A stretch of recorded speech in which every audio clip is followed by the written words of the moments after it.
A very good day to everyone, whether it's morning, afternoon, or evening. My name is Baba Dungana, and I'm working with the Mitigation and Transparency Support Unit from the Mitigation Data and Analysis Program of the UNFCCC Secretariat. I would like to welcome you to the second webinar organized by the Consultative Group of Experts as part of its 2018 CGE Webinar series. This webinar is organized jointly with the Food and Agriculture Organization of the United Nations, FAO. In this webinar, we will learn about Collect Earth, a free and open source software developed by FAO for land use monitoring through the visual interpretation of satellite images. There will be a review and functionalities and advantages of Collect Earth, and a presentation of several case studies of countries reporting data to the UNFCCC. This will be followed by a Q&A session. We have scheduled this webinar for 45 minutes, and we have allocated another 15 minutes for any spillover. The first speaker today is Mr. Danilo Moliconi, who is working on the Collect Earth software program at FAO, and will be sharing his experiences and how to use this tool. Just a few housekeeping before we start. All of your mics are muted, and you are not alone in this webinar, though you cannot see the other participants. And for the Q&A session, please send in your questions as Danilo is making the presentation through the chat function, which you will see in the webinar system itself. And we will try to accommodate as many questions as possible for this webinar. And Danilo, I will just hand over the presentation rights to you.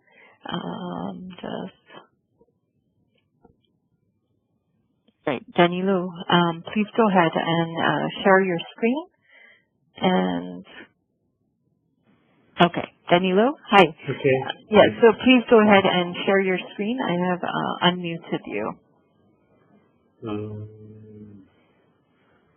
How can I share my screen because I don't see the function active? Hold on. It should be there.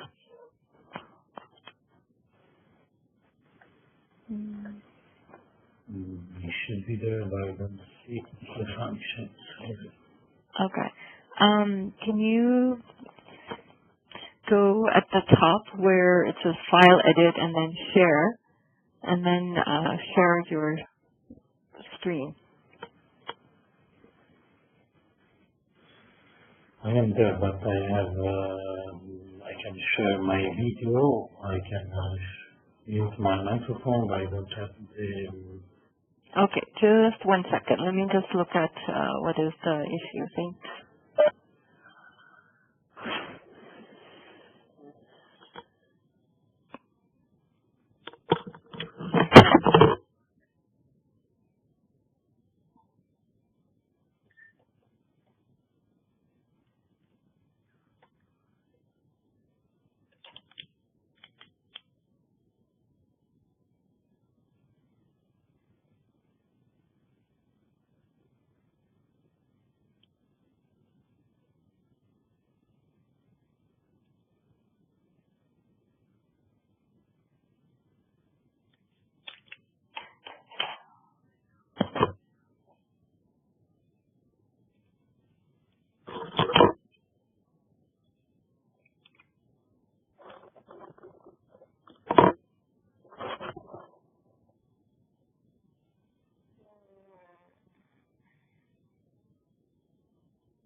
Hi, Danilo.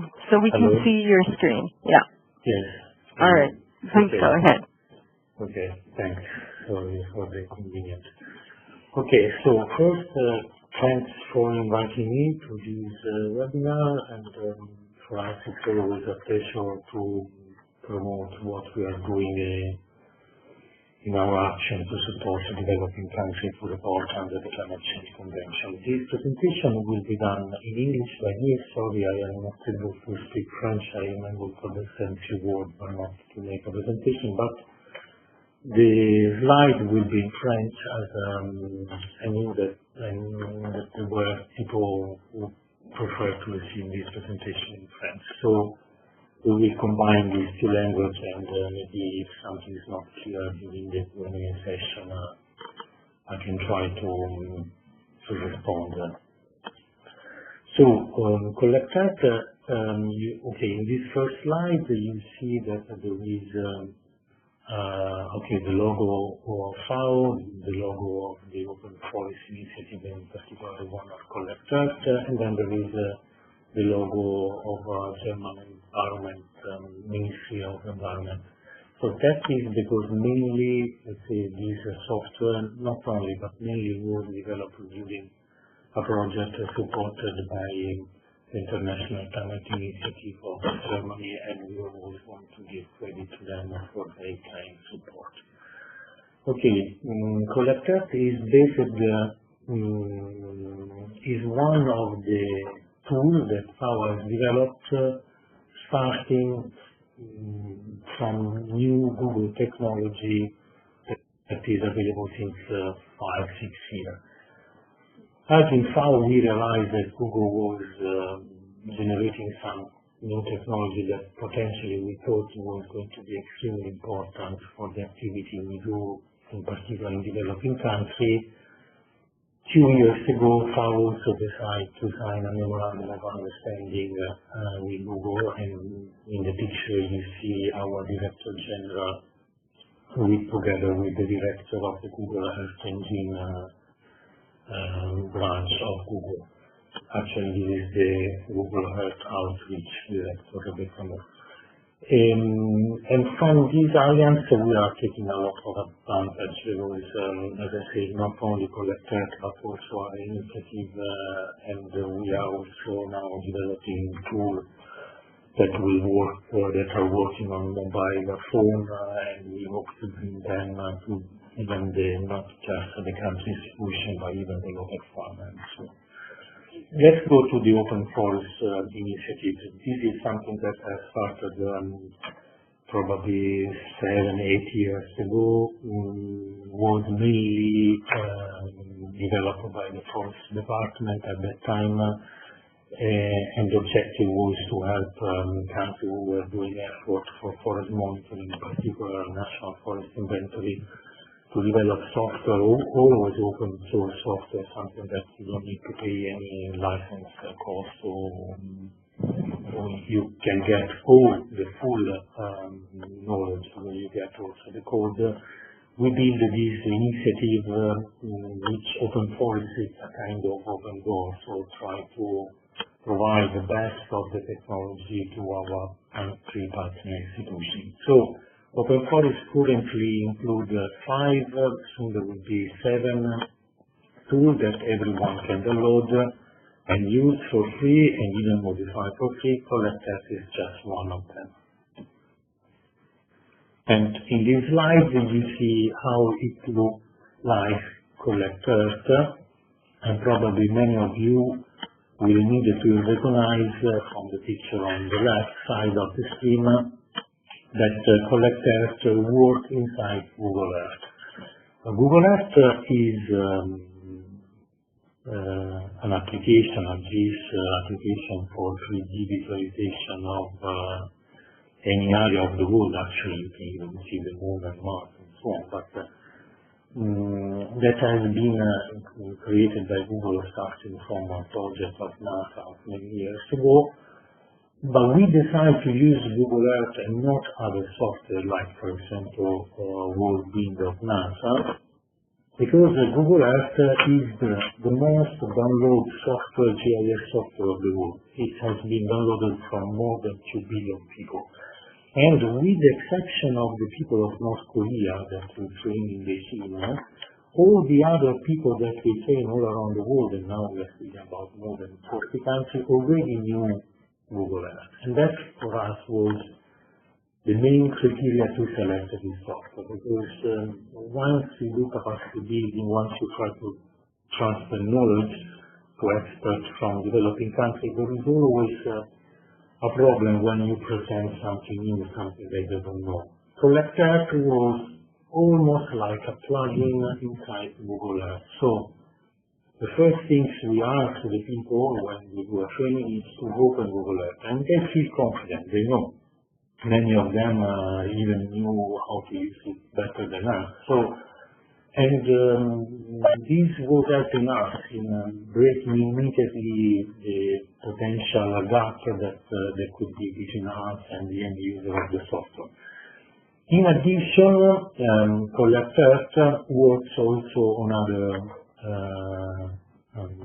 resources that are still available on internet, and what you see on the right side in this slide are three different windows of a browser, could be Chrome or could be Firefox. That one is related to the code editor of STG, another Google technology that I will explain a little bit more. The other is again Google Earth by the Explorer.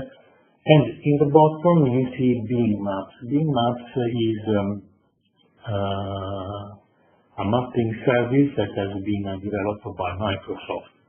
The system also allows to connect to other sources. For example, if you are in the former Soviet Union country or Russia, something like this, the best mapping service is provided by Yandex, the so-called Russian Google. And Collect Earth, if you want, make immediately the bridge, the link to Yandex, and when you activate the function of Collect Earth over a point, you can see what Yandex is telling you about this specific location.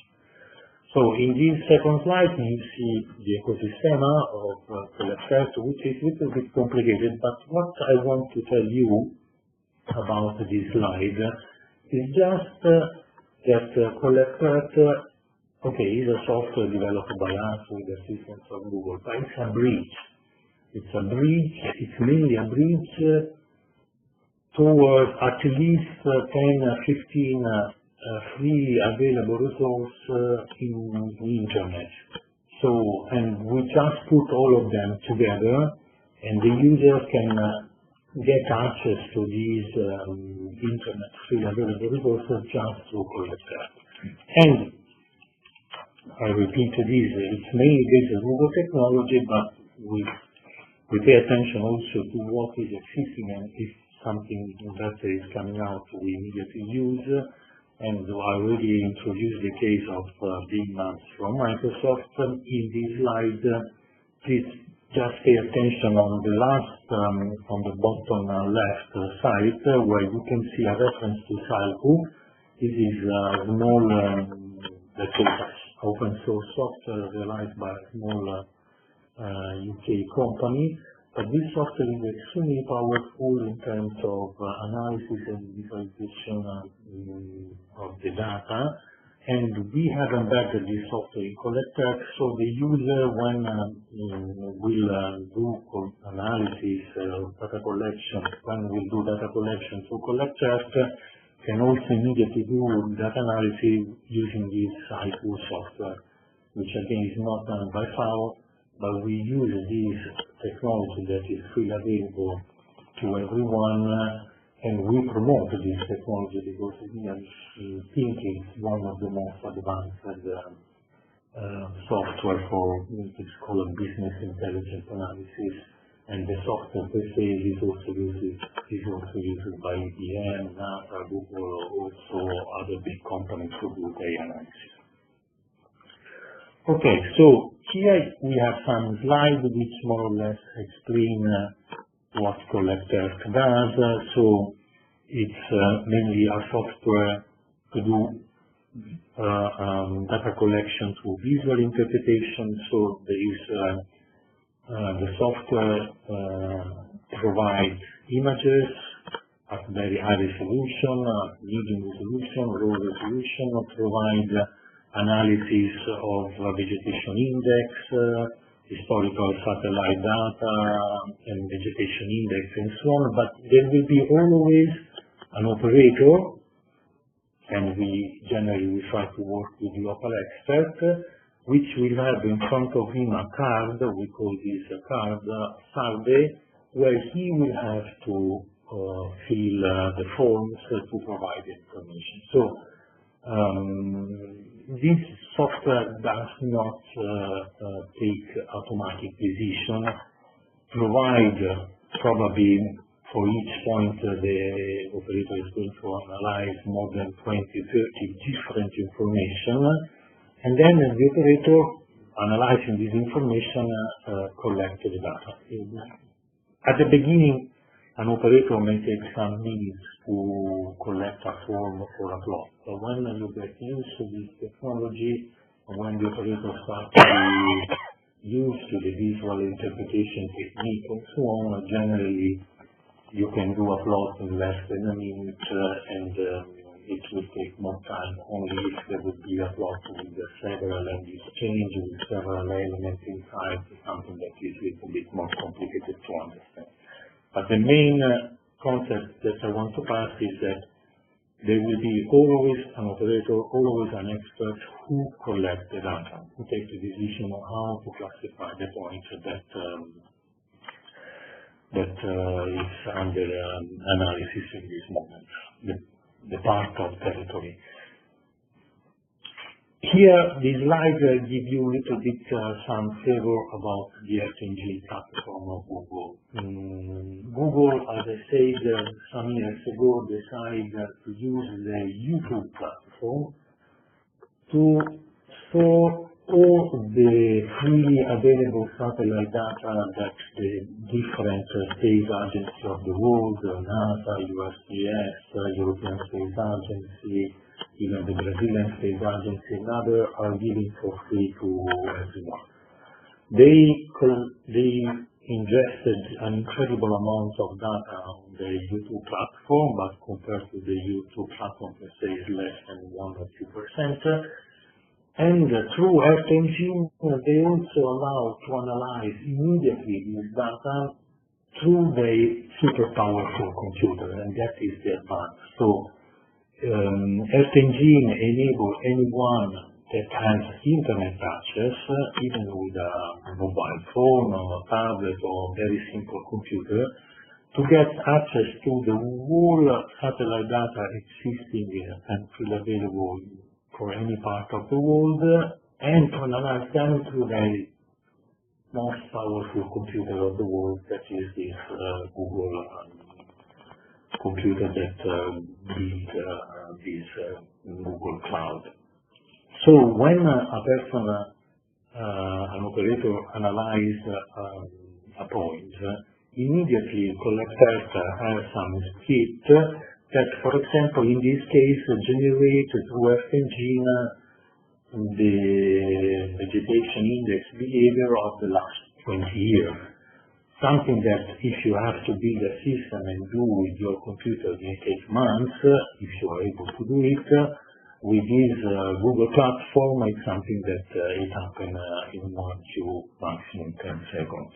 So we understood that there was this new platform available, and we really decided that was the moment to build this new tool and bring this new tool to everyone in the world. Okay, so the three main platforms that we use from Google are Google Earth, the Pro version that is free available, the one that enables anyone to see very high resolution. Currently now they are uploading also images that goes up to 30 centimeters resolution. There are still some bugs, some areas that are not fully covered of the world, but generally these areas that are not fully covered with very, very high resolution images are covered by the other systems like Bing Maps, the Outback and so on. Then we use the Google Earth Engine, the one that just I explained now, and then we use the Google Drive, which is a free space that Google allocates on the cloud for any person who has a Google account. A Google account doesn't mean have a Gmail account. but you need to have a Google account in order to use the Google Earth engine. And for example, the fusion table, and now there are also the geotable, something new that is not present in this slide. It's something that we use, for example, to ingest vector data in the system, and through this vector data run some of the functions like classification, mapping, and other things. This slide is about Psycho. Psycho, as I say, is not a FAO application, but again, it's an open source application, something that we can get access to the code, and thanks to these characteristics, we managed to embed this application inside Collector. When a person generates a survey, all what the survey is the list of the elements, variables, indicators that the people would like to collect in order to do their assessment.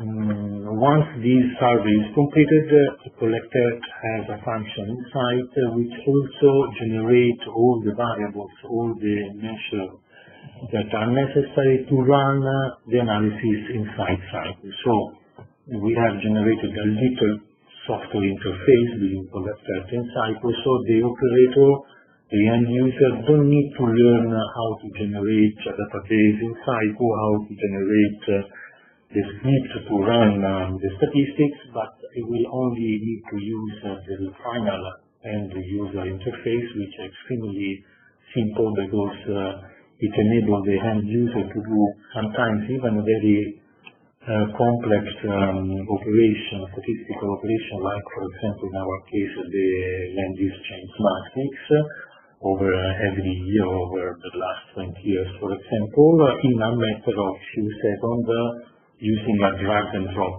function. So you just select the initial land use and you put in the row, you select the last current land use, you put in the column, and you get the matrix in a second. Okay, so let's move now to why we use this software for the activity data reporting under the Climate Change Convention. This tool was developed mainly starting from the study of what the Annex 1 parties were doing under the Climate Change Convention, in particular the Kyoto Protocol. Sorry, this slide is a little bit in English too. So we understood that 39 countries, over 42, were using a sampling approach. So they were collecting their activity data, the area and the area changes of their land use category through a sampling approach, and only 3 countries are using a wall-to-wall mapping approach, so they produce analysis that includes the full territory. So this sampling approach is one of the options suggested by the PCC, but has been proved to be an effective system to reduce the uncertainties, in particular of the land change data. So that is the reason why we decided, and what happened that we knew that, for example, my country, Italy or US or France or this, they had their own software, and mainly based on commercial software, often RPA software, to perform this sampling approach through visual interpretation of very high resolution images. So we decided to build an open source software to share with the developing country mainly, and that is the reason why we developed Collector. So Collector has been developed starting from this need to implement the methodology based on sampling approach in a way that could be used everywhere in the world. So, as I said, we thought to export, to extend this tool to developing countries. Currently, we are extremely happy to see that already 5 Annex 1 countries are using now Collector instead of their tool to assess the activity data. And as I want to give you some reference in French, I am here reporting two pages. One of the National Forest Inventory of these. This is a federal state, so you can find all the documentation in several languages and also English. And here you see the concept that has been used for the National Forest Inventory of Switzerland, that is the main source of that this is used to assess the activity data for the land use change, the LULU sector, or forest sector reporting under the Climate Change Convention. And if you will follow this link, as this presentation will be shared at the end, you will find all the material. And this is the National Forest Inventory of France, which with the link, and as you can see, they have four levels of investigation. The last one is the data collection in the field, and that is necessary to collect all the expansion factor to then reach the emission factor. But when it comes to the area, they do photo interpretation. So the first level, which is the most dense, where they analyze more points, is done through the photo interpretation of very high resolution, visual interpretation of the very high resolution images. Again, I provide here the link. If someone wants to have more deep understanding of these methodology based on sampling, in French can use this link. But this, I want to repeat that this is the approach used, for example, by Italy, by US, by Germany, by many countries, and there you can find also the information in English. And in particular, we also use the reference of the LULUCF project, that is a land use cover assessment done by the European Agency for Statistics, so Eurostat, which also include a lot of material in English that could be useful for you if you want to go deep in this methodological aspect. Going to the submission to UNFCCC. So we are proud, we really feel that this time we are succeeding thanks to several factors, but one of the factors is the fact that we are using this Google technology, which is super simple, super powerful, and we get immediately the feeling that when we share this with the developing country, they really like to use this because we can see that they are really proud to use this most advanced technology. So now there are more than 20 countries that have already used collectors in different ways to do the assessment of the activity data. Here I want to show four examples. We start from the Pacific and we show you Papua New Guinea. Papua New Guinea has been the first who have submitted data using collectors. It has been the second country that we trained on this technology several years ago. And these are graphics that I took from the official submission. So as you can see, and this is for the reference emission level, but when they did the data collection, Papua New Guinea did immediately for the full land use category. So they have done a full land use assessment, and then they have, thanks to collectors, also be able to separate very well using their national classification. This is the second graphic on the left. Using the national classification, the different forest types present in PNG, and through their collector assessment, they manage to assess the deforestation rate year by year. So here in the last graphic on bottom right, you can see that they have the annual assessment of the deforestation, of the loss of forest. Again, here we're speaking about the forest commission level per year. So this level of detail, let's say they managed to reach this level of detail using the assessment done through collectors. Another country, now we move to Asia, is Mongolia. Mongolia is a big country, and for example, on this table on the left, you can see that they stratify their country with, let's say, a northern region, what they call the forest region, and the non-forest region. And you can see that there was a different type of grid that they use, a 2.225 kilometer grid for the forest area and 9 by 9 for the more desert area of the south. Mongolia, they didn't do an annual assessment, but they decided to do every 5 years. So if you see the table on the right, you will see that there are the 6 main land use category FPCC for the 2005, 2010, and 2015. But also Mongolia, they did the full land use assessment. They didn't not pay attention just to forest, because also Mongolia understood that this reference emission level has to be integrated one day with all the reporting of the LULU sector under the NDC, under Teams National Communication. So since the beginning, even if here we are thinking just about Red Plus, they did the effort to do something that will be totally integrated with any type of assessment.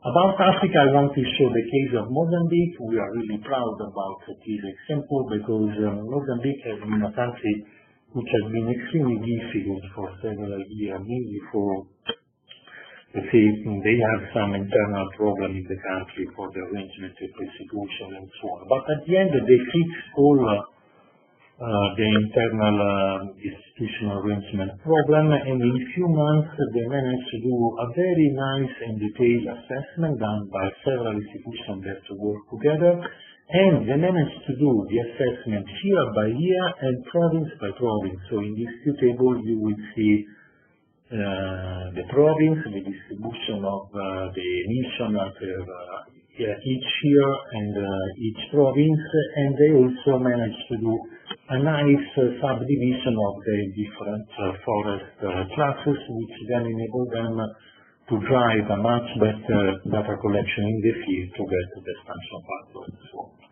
The last country that I want to introduce is Panama. This has been sent this year in January. Also, Panama is also another case where we are really proud, because Panama is one of the first countries who start to be engaged in the Red Plus process. They negotiated were there since the Montreal Conference of Parties, and they tried to pass several methodological approach, and for different reasons, at the end, the national institutions were never happy about the results. So last year in March, we did a training on collect Earth, and then the training was only 3 days. Then they did a mapathon, so a data collection of 2 weeks, and they managed, the expert of Panama, to collect the data that then what you see in this picture is the grid. I don't remember now exactly how many thousand points they collected, but it was quite enough for Panama. And thanks to this, they managed to do a very complete and exhaustive land use representation of their country and the land use change, and finally they managed to submit the reference emission level with some delay, but they finally submitted the reference emission level.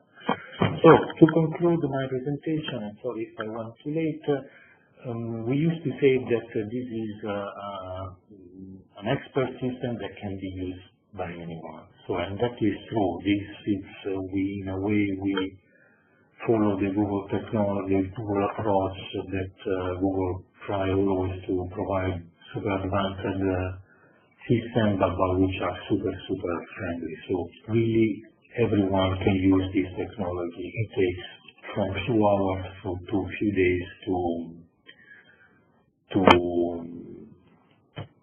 conclude, and you don't need to be a remote sensing expert or GIS expert. Anyone can use this technology.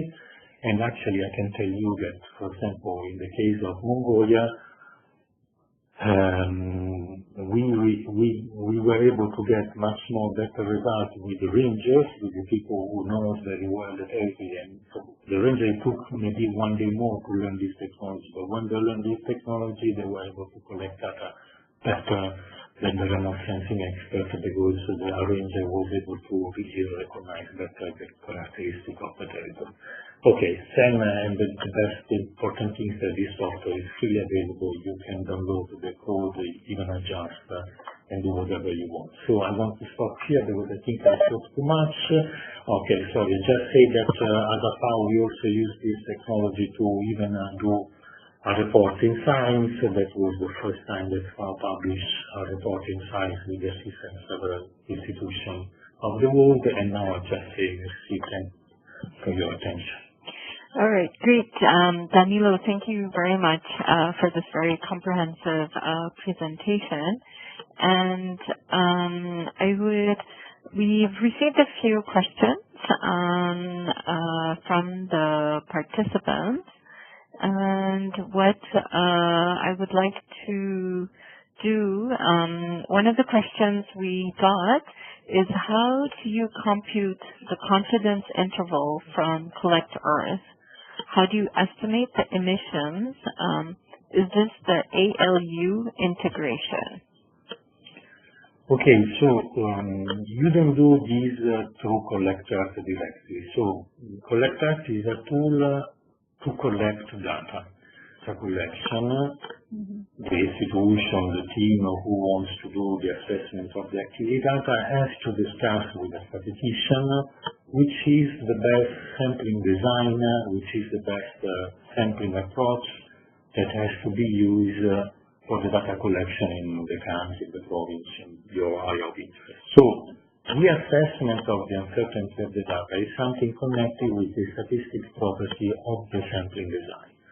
The sampling design is ingested in Collect Earth. Collect Earth may work with any type of sampling design you wish to use. Sometimes we have developed design which is just a systematic grid. Sometimes we have done a stratification according to the vegetation, sometimes the different region, administrative or climate region, sometimes sampling design focus on the changes. Each of these sampling design has characteristics that then you have to use, always using statistics procedure, methodology to assess the uncertainties. I want just to respond from a very correct point of view to this question. The sampling design is the element which is going to tell you the probability of each point of your area of interest to be sampled, to be measured. Once you know the probability of each point, then this is the key element that will enable you, once you have collected all your data population, to assess the uncertainty of your data. And but this is not something that you do directly in Collect Earth. You can do it Psycho if you want, or you can use other statistical software. But Collect Earth enables you to collect the data following the indication of the sampling design that has been developed, and so enable you at the end to reach, to generate a database from where you can assess easily the uncertainties of your data. Okay, great. Thank you, Danilo. Another question we received from somebody who's been using this is that the question is, my code editor always has a problem launching, and when it does launch the page, it does not display the NDVI. And this is using the Chrome browser. Would you have any insights on this? Yes. Okay. Let's say the first thing, I don't know the specific case. You can send a message to the support forum and we will address this specifically. But generally, this problem is solved with the update of Collect Earth. As I said before, Collect Earth is a bridge between different main freely available resources in Internet, but these freely available resources in Internet change their API, their code to access, and so on. So almost every month we provide an update of Collect Earth which solves the problem of connection with one of these Internet resources. So if to the person who made this question, my suggestion to you is to do the update of the version of collector. If the update doesn't work, you send the message directly to the forum and we will address the specific problem. Okay, great. Another question is, aside from Mali, what other West African country have used this tool? You have used Collect Earth to collect forest data? That you say West Africa, so we have done several assessments in Ghana. Then in this region we have done several regional assessments. So we did a regional assessment with the Put Jalon project. We have done an assessment for a project done by USGS and American institution, not us directly, have also used Collect Earth to do some assessment, I think, in Côte d'Ivoire or other countries. But soon we are going to do it in Senegal, Niger as a country, under a project that we are going to do. We are going to start immediately, and again in Côte d'Ivoire. Okay. Great. And then another question is Saiku the only analyzing tool to integrate with Collect Earth? No, thanks for this question. I forgot to say this. Collect Earth, okay, Saiku is embedded and it's an option for the end user to use. But you can export the data you collect in any type of format, so it could be an Excel file, it could be CSV, whatever. So even for advanced statistical analysis, we suggest that the user export the data out of the collector, out of Saiku, and use R statistic or another statistical software to do all the analysis. You can even use Excel if they want. But let's say the main function of Collect Earth is the data collection. Saiku is there to provide a fast and immediate visualization of the result. But our suggestion is take the database and analyze it in a proper statistical software, the one that you feel more confident. If you learn really well how to use Saiku, you can use Saiku, but you really need to learn it well. So you need to do some effort to learn how to use it. But if someone knows how to use Statistica, SPSS, just use the software using one of the export functions of Collect Earth. Yeah. So one more question is just on some practicality. So anybody with a Google account can download this data from Google Earth? Or does one need like a special institutional account? Okay.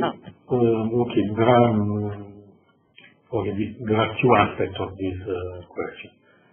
The data that are collected through Collect Earth are stored in your computers. Okay, so it's up to the person, to the institution who is collecting the data, if they want to share this through a platform or whatever. So when you collect data on Collect Earth, this is important. You don't store the data on a Google Cloud. You store the data on your computer. Okay? Collect Earth enables you to access the data that are available on the Google Cloud, on the Google platform. To get access to this data, you need to have a Google account. Let's say not all the data, but some of the data. And this is free. There is nothing to pay. You just register in the system, and this registration is now almost automatic.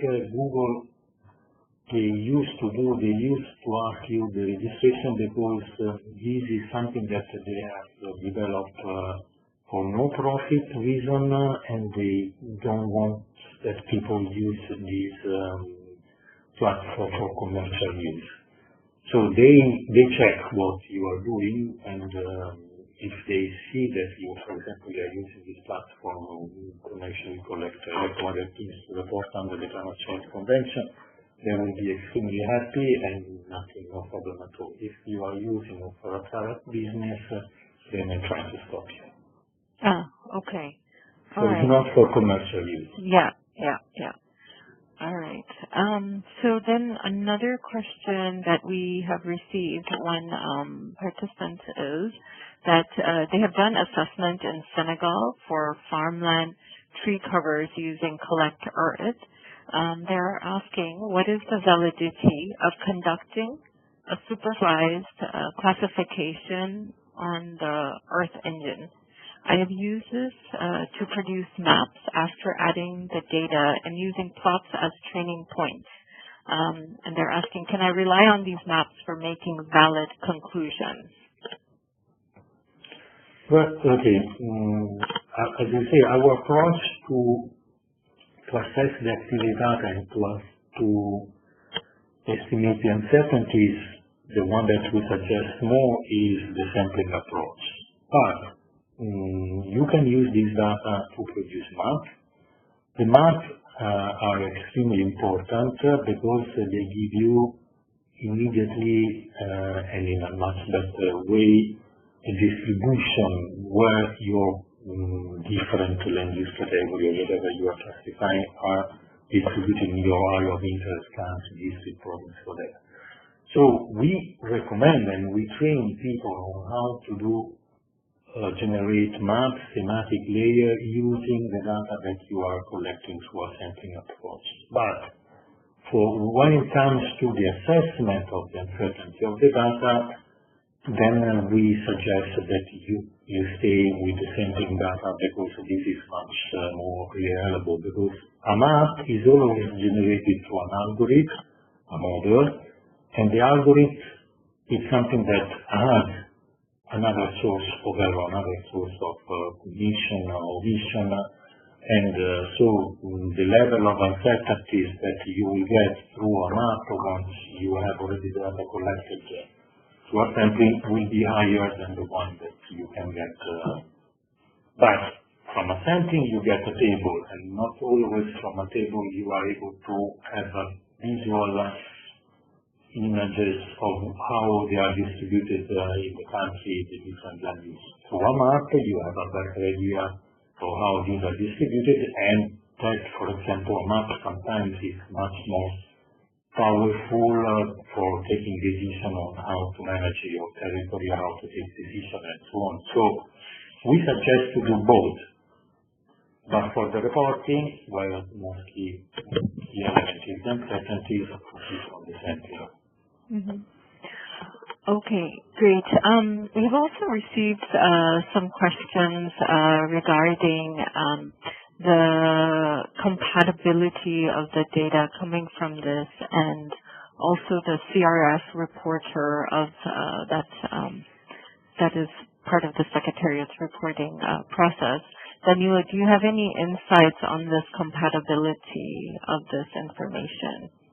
Well, let's say, if I understood correctly, so Collected again is a software to collect primary data. And only the activity data. We have never used Collected to assess expansion factor or omission factor directly. So the main objective is to generate the land use change matrix, detail a level of subtype, so you start from the land use, the sixth category, the sub-category, the land use change, and then the different types. So you have Collected is something that you use to have a very nice representation of your land use and also the changes over time. We had a function, for example, to export the data in the LULUCF software, which was a software that was developed by the Environmental Agency, the Environmental Protection Agency of USA. And then once it's injected in this software, combined with the expansion factor and so on, it generates a table that then can be ingested in the reporting system of the Secretariat. But Collected per se doesn't do the reporting. Collected provides the data that has to be ingested in another software, another platform. Many countries I know use Excel, they have big macro to do this, which then generate the table connected with other source of data, in particular the expansion factor, to assess emission factor, which then are ingested in the reporting table, which also has been done in the common reporting format by the secretariat. Yep. Okay, great. So I think that exhausts actually all the questions that we have received for this webinar. And I would like to thank you, Danilo, for taking this time to showcase this tool that is available out there for free and seems quite user-friendly. And what I would like to also thank all the participants for their interactive questions. And one question that we also received is if this presentation would also be available in English. Yes, we can provide that in English too. Okay. Oh, sorry, Danilo, I just saw that there were a few more questions. If we could we'll do maybe one more question. And the question is, to get data such as area of deforestation, one has to rely on the data collected by the government. For a small area, you could maybe do your own on-the-ground sampling. Are there other sources of data available that do not rely on the national government data? This question is a little bit complicated. In the sense, you can use, from a collect point of view, you can use collectors to do assessment from a local dimension, let's say a few hundred hectares to continent. So there is no problem. The scale is not a problem. You have to, of course, to adapt your sampling approach for the scale. That is not a problem. And are there generally, yes, but generally, several countries have used collectors also to improve the efficiency of their field activities. Because generally they do a pre-assessment of the area, and when they have done this assessment, they decide on where to go in the field to collect the data. And this is something that is extremely powerful in the sense that can reduce a lot of the effort that you have to do in the field to have an exhaustive database on the emission factor, for example.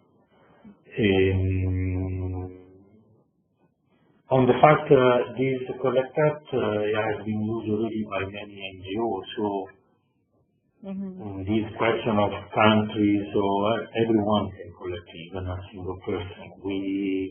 There are at least 20 or 30 NGOs around the world that are using collectors to collect data. I see. So everyone can do it. Okay. And then one more is, can we use Collect Earth to create spatial data like land use map and land use change map from base year? Yes, of course. Okay. That is one of the elements that we use. It's a good one. Okay, great. So thank you very much. And for participants, when this webinar closes, there will be a survey, evaluation survey. If you could fill it out, that would help us a lot to keep improving our webinar series.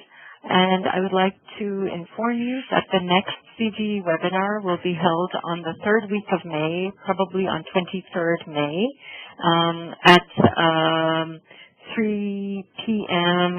Bonn time, Central European time, and it will be on the Monte Carlo approach to uncertainty analysis on forest and GHG accounting. And we will send out an email to you, and also through the various mailing lists, you might receive this information. And we also have a Facebook page called Mitigation and Transparency Exchange, which you can like to stay updated on this webinar series. I would just like to share with participants where this information is available on the UNFCCC Secretariat website as well.